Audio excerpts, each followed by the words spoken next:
Okay guys, I went ahead and made all my pieces for, in case I want to do 4 of these throughout the table, 2 for the leaves and 1 for each side of the table. So that's what I'm looking like. Got a dovetail. So basically, you put it down here.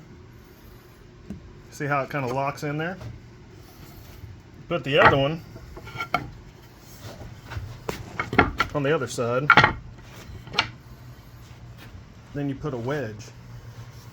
You milled it up to where it's just perfect, and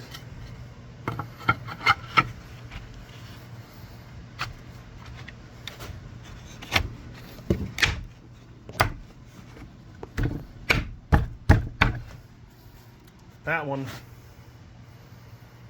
put that metal wedge in there. I'm going to glue that in.